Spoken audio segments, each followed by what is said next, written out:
What's up, gamers? It's your boy Chris here. He's driving back with his buddy Dave. What's up? And I'm driving back from Alamo GT. And guys, I got slaughtered. Oh my god, this was my worst performance in a while. I had a good time. I'm not gonna say anything. It was a blast. I got to meet up with a bunch of people who I hadn't seen in 2-something years. It was we got some good Korean barbecue afterwards. It was good. It was a good event, and it just makes me hungry for more. But man, this was a terrible one. So round one, I got matched up into Aiden and the Sanctifiers. So round one, I got matched up into the worst possible matchup, the most broken team. It was on Into the Dark as well.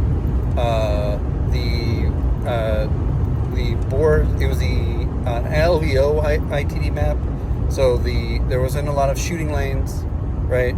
So I couldn't shoot them up as they were running up, and I did okay.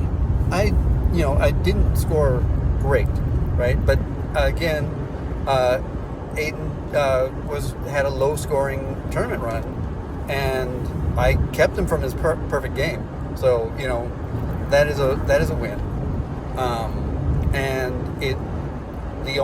And I think I was holding my ground until his confessor got his no ability off, and he shut down a 3-man blast play, and that was what really hurt me. Obviously the way you get around the no plays that you have like multiple threats into that, but they've just got so many threats that I had used up a lot of my threats in already, and I had killed a good number. I killed 6 out of his 11 Sanctifiers by the end of the tournament, but they just have so many with the damage reduction, and it is a broken team, right? It is a very strong team. It's very hard, and again, I was doing okay until they got my Grenadier with that no play. I was trading pretty much 2-for-1s until that happened, in which case I was just bleeding. I started hemorrhaging out at that point. That was probably my best game of the tournament. Dave, who'd you play first round? So first round, I went into Vespids with other James, because there's Boss James, who's the Commando player. But this was other James. This was Vespid James. He's a sweetheart. He ended up doing really great, and I didn't soul crush him, and that was the best feeling. He rose up and submarined up amazingly, and that was great. Then I played into... that was my AOD game, I believe. Yes, it was Dario. It was an AOD match.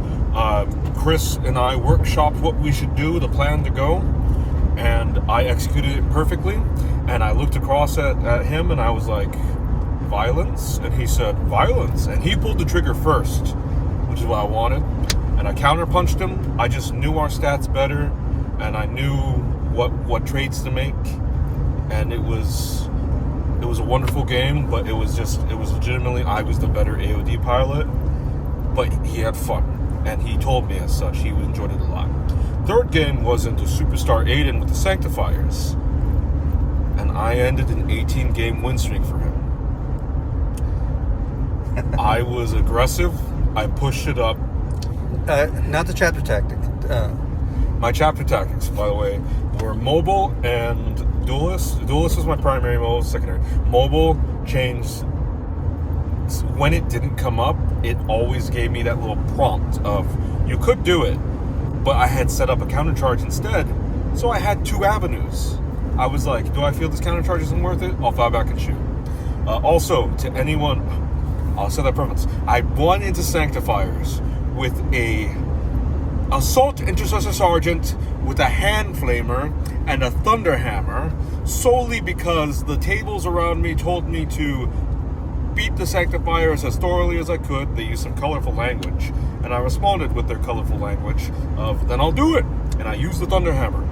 And It worked. Every time it swung, it did the exact job that it needed, and a power fist would have just not been enough. The power fist would have not been enough. The Thunderhammer's keywords mattered. And I just pushed.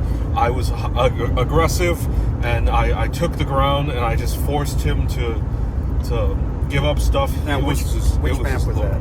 I'm not sure. I think it was Volcus 2. Yeah. It was Volcus 2. And I literally just pushed it down, and I ended up tabling Sanctifiers. Yeah. I gave them a few shots early, but they shot me with flamers, and you don't shoot salamanders with flamers. That's a mistake. I shrugged it off. So I ended up pulling ahead of that one, 14-6, and that was his lowest scoring game. Yeah. And it was good. Like it was that feeling of sometimes you win and sometimes your opponent loses. This was a game of my opponent losing, but it showed the chinks in Sanctifier in that you still need to play the game. You still need to lock in. And he recovered. Like he said turning point, ended turning point 2. Oh, do I lose this game? I think I do. And then he locked in, and I kept crushing it out of the way. Yeah. For my fourth game, which was the one that I ended up losing by 1 point into Mandrakes. I don't remember what game that was. It was one of the Volcus layouts. I think it was Volcus 5. I believe so. It was one with a central stronghold. There was the 2 strongholds. There was 2 strongholds in either way. Map 5. So it was just basically max out on take ground in the strongholds. I actually ended up losing 4 points because at the very end he teleported a Mandrake into my stronghold.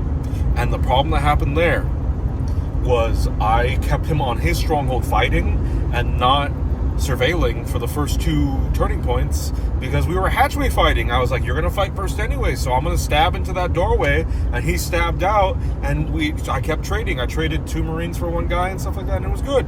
And then I made the heavy and the captain controlled the second one. It was with transmission. That was with the mission transmission.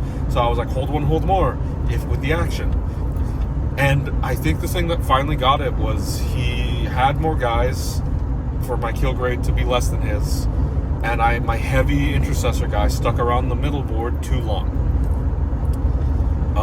1 turning point too long. I needed him to, the previous turning point, I needed him to back up for a moment, or at least be in a position where he could be the position where he was at the end of turning point, towards the end of turning point 4.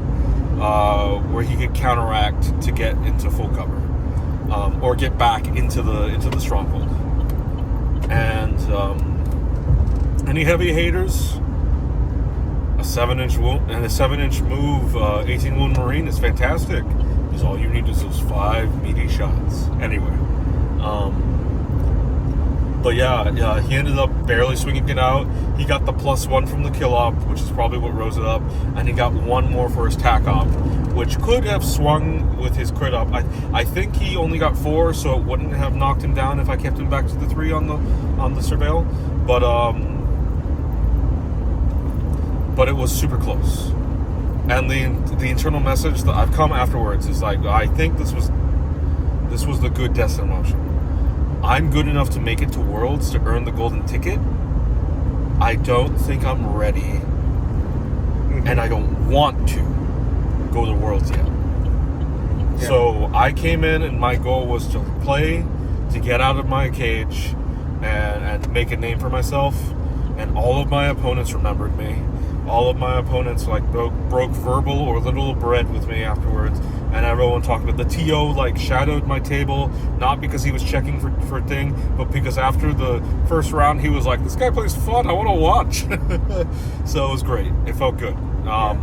And I didn't talk to Chris about any of his games because Chris got sad. No, I mean, yes, but I had a very bad game, and I'm gonna be posting up my CPTS game that happened on Wednesday, I want to say, and I was rolling so hot in that game, guys, and I'm like, no, these dice, they need to go with me to San Antonio, and they didn't. And so again, you don't blame the dice. I did make some positional mistakes, and like I said, game one, I felt like this was my plan was working. It's just that, you know, when you have those gotchas, like it's not a gotcha, but you know, like the things that shut down your team from working, and they are reactionary like that. Like, okay, Nemclaw and Phobos can stop you from activating turn one. That's fine, but when it happens during the activation, and I think Mandrakes are another one that can stop you from doing that, if I remember right. Mandrake specifically can pick someone, and that guy who's haunting you will activate before you. Yeah. You don't lose it, but they get to chain you. Yeah, there we go. So things like that that feels bad and everything like that, you know, and I think if I had gotten that one off, it would, you know, maybe I would have won, maybe I wouldn't have, but it would have been a lot closer of a game. And he did hide his Melta from me, whereas Aiden did not hide his Melta from you, Dave, or because it was, or he didn't hide it well enough, right? He hit his Melta fine, like it was like in cover. Mm-hmm. The only reason I got to it is because I was straight up just shoving that intercessor up the board. Yeah, and it was for the plan of that intercessor was supposed to tap the point and scoop it up and shove himself into their thing for storm. So he was going to force them to focus on the left, while the majority of my guys were literally storming his stronghold, charging up over the wall. Instead, what ended up happening is that I saw an opportunity to hit that guy, and I did. And I actually would have been in an opportunity to get a torrent shot off if it wasn't for the fact that I telegraphed to Aiden, and Aiden being a good player, like he was like, "Oh, you telegraphed? Guess I'll respond to it." And that was a little feels bad, like gotcha, but at the same time, I was just like, "No, I'm an honest player." So, and yeah, that's right. They do have that reposition thing, and so that was my game one, and then my game two, I matched up into James Grubbs. James, he does the kill team trackers, and he'll do them again once he gets the CNC machine up and running again. So I played him like 2 years ago in Houston, so it was really great to get matched up into him again. And this is the thing. There was a wide spread of teams. Now, again, it's not just the dice. There was a lot of things I did that were playing wrong. I gave some things there, but it's because I haven't played into a lot of these matchups lately. Like, I have not played into Commandos. I don't think I've played into Commandos this entire edition, right? I know that they can get shots. I know that they, James did a shush play on me and moved his guys around, and I'm like, I should have remembered that they could do that, right? It's just I haven't played into Commandos in like 2 years, like literally 2 years, and so there was a ton of teams that we just don't get to see in our local meta, and it was a lot. That is why I had fun. I'm like, all right, these are a bunch of teams I never get to play. These are against players who I know are good players. So it's fun to get this training, and I was training more for Sanctifiers, Goremongers, and Nemesis Claw, right? Like, and Plague Brains. Those were the ones I was the most afraid of. But this speaks to the balance of Kill Team, that the balance is doing what it should be doing. Like, James was able to get his shots off on me, and he was also rolling hot. That was the only game that he rolled hot in, but he got 3 crits with his dynamite, I want to say, on a wounded orc. So again, you don't blame the dice, right? But this, you get prepared for these dice spikes, and I just wasn't prepared for him to spike in the way that he did. And it was, I think maps 1, 2, and 3, games 1, 2, and 3, the maps were all, game 1 I was okay with the map, but game 2 and game 3, they were my least favorite maps. Game 2 was a ITD map. It was the one with the long corridors. There was just one room. There's a lot of these maps that I just was not a big fan of, personally. I'm like, these ones are the ones that suck for me. For my play style. Where I do like to have a central room that I can command from and then spread out from. And I did make some positional misplays in the James, at the very beginning, and then that kind of started my thing. And I misplayed where I put my heavy, because I haven't played against these highly mobile teams, right? That's just been a blind spot that I've been having a lot lately. In the Goremongers, they are highly mobile, but they tend to want to rush you. They have to touch you. Yeah. They're coming for you. Yeah. Or they're going to be running away from you, right? And in which case, you're playing your own different game. Yeah, and I can go chase them down, but my guys are going to chase them down. But when they skitter around and then shoot you, that's what was that mid-range threat. I hadn't prepped for that mid-range threat like that. That are not Goremongers. And Goremongers kind of play elite, really. You can call them mid-range, but they feel more elite because of their 3A. They're really able to make the 3 APL.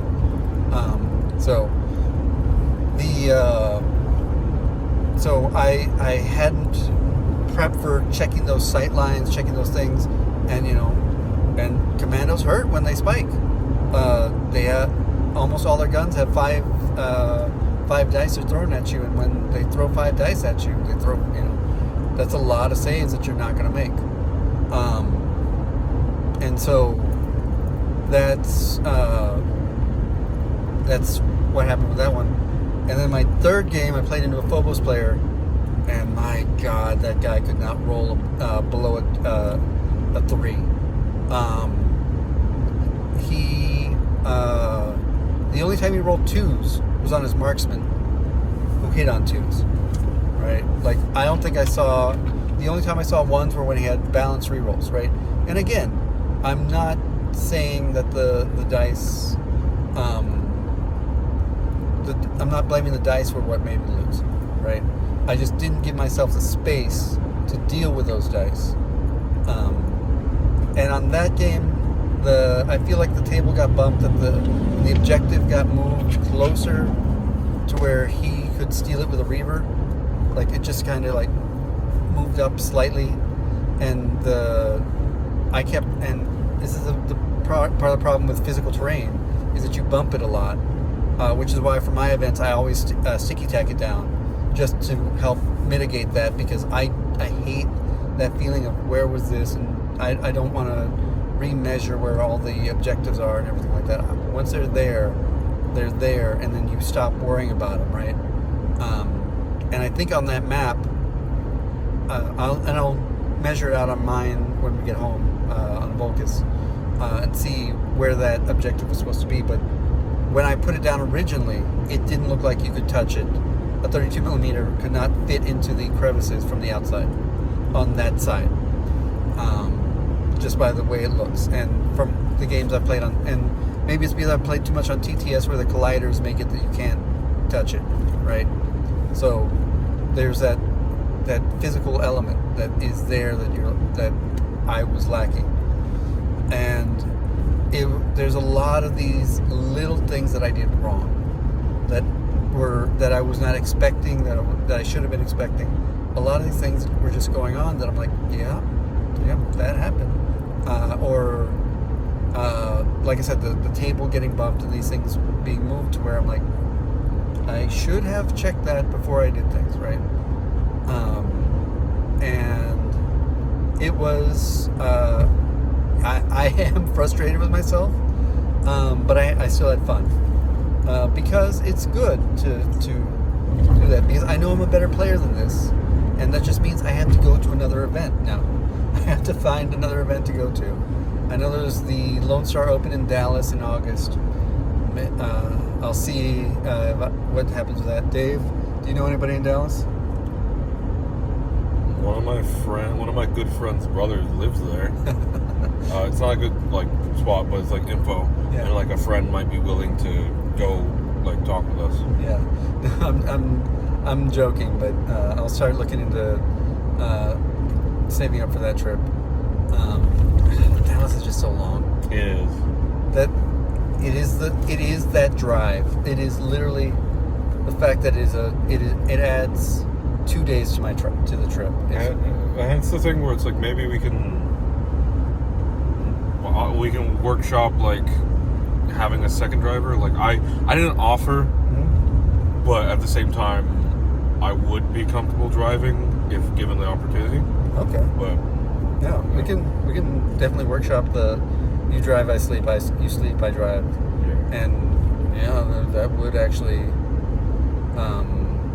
get us to Dallas in a reasonable amount of time. It's one of the things where I might say we should plan a trip before so I can do the route. Yeah. Because I've never driven that far. Yeah. Yeah. Dallas is a drive, man. I think one of the longest drives I think I did was College Station. Mm-hmm. And that was okay. I don't think I have a problem with it. Yeah. And we'll see if the EPR guys, the College Station guys, have another event that might happen as well. But yeah. Oh man, yeah. The Dallas drive might be something that might happen. And yeah, it's one of those ones where now we could also break it up in. It is going to add on extra days, but we could stop in San Antonio with Carlos and then drive up, because that is a doable drive from if we take the halfway point and then we don't stay, we drive back at the LSO. I'll see if LSO is a 2-day event.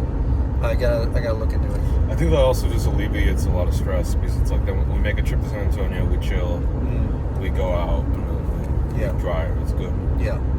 So we'll definitely see about that. But we now have options. Yeah, that's a great plan. So maybe we'll go to Dallas. But yeah, this was fun. Again, I'm just gonna see the next one. Again, maybe I'll do another if they host something in College Station. They host something in Houston. Might have another one, and there might be just a local in San Antonio that they're going to throw. That I've done that one. I've done it. They do they start at 10 or at noon. Yeah. And then we can drive up and then drive back. So we'll see, and just get that extra practice in. But the thing about that is that it eats into our tournament time down here. That if I'm going up, that means that's one less weekend I have to run an event here, and we really do need to run more events locally to train. Because I need to train people up so that I can get this kind of experience and prep, right? And there were some folks down or up there that there were some guys down here that are good enough to have performed in middle table and maybe spiked,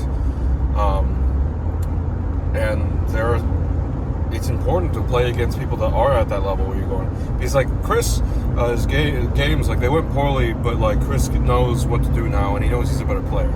I don't feel like I got lucky at all. My dice were actually pretty lukewarm to cold, and they went to lava in dramatic, and I'm talking literal dramatic storytelling moments, a big boost.